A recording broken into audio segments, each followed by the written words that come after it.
एक महत्त्वाची बातमी, सुप्रिया सुळे उद्या देशमुख कुटुंबियांची भेट घेणार। सुप्रिया सुळेंकडून आम्हाला न्यायाची अपेक्षा असं धनंजय देशमुख म्हणतात। आरोपींचं समर्थन करणाऱ्यांच्या बंदोबस्ताबाबत सुळेंशी बोलणार। उद्या सुप्रिया सुळेंची भूमिका जाणून घेणार असं धनंजय देशमुख यांनी म्हटलंय। महादेव मुंडेंच्या पत्नीचीही उद्या भेट घेणार असं धनंजय देशमुख म्हणतात। शरद पवार पक्षाच्या नेत्या सुप्रिया सुळे गावाला भेट देणार आहेत, तुमच्याशी संवाद साधणार आहे।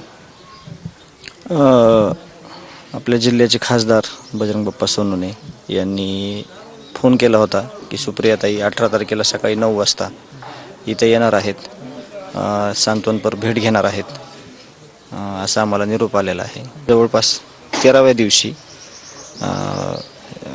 आपले पवारसाहेब शरदचंद्रजी पवारसाहेब येऊन गेलेले आहेत।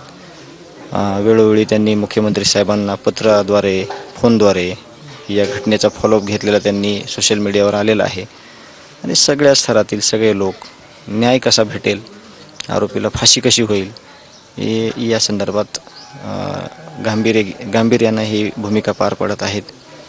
त्याचाच एक भाग म्हणून उद्या सुप्रियाताई इथं येऊन ज्या काही अडचणी आहेत देशमुख कुटुंबांच्या गावाच्या या जाणून घेण्यासाठी येत आहेत। अजितदादा बीडचे पालकमंत्री आहेत, याबाबत काही चर्चा करणार आता त्या संदर्भात त्यांची काय भूमिका आहे, म्हणजे त्या आम्हाला काय बोलतात ते आम्ही अगोदर ऐकून घेऊत आणि आम्हाला जिथं वाटेल की आम्हाला इथं न्याय मिळू शकतंय किंवा इथं अडचण आलेली ते दूर करू शकतंय, अशा कुठल्याही आपण गोष्टी म्हणजे पुढं करूयात। आता ताईंचं ऐकून घेणं, त्या यायल्यात म्हणजे त्यांनी पूर्ण ही घटना जाणून घेतलेली आहे। मग त्यांच्या मनात काय आहे, त्यांचे विचार काय आहेत ते अगोदर गावकरी आम्ही ऐकून घेऊत, मग आमच्या समस्या त्यांना ज्या आहेत ते त्यांना त्यांच्यासमोर मांडूत। कॅमेरा पर्सन आप्पासाहेब मोरकर सह ज्ञानेश्वर लोंढे, टी व्ही 9 मराठी, मस्साजोग, बीड।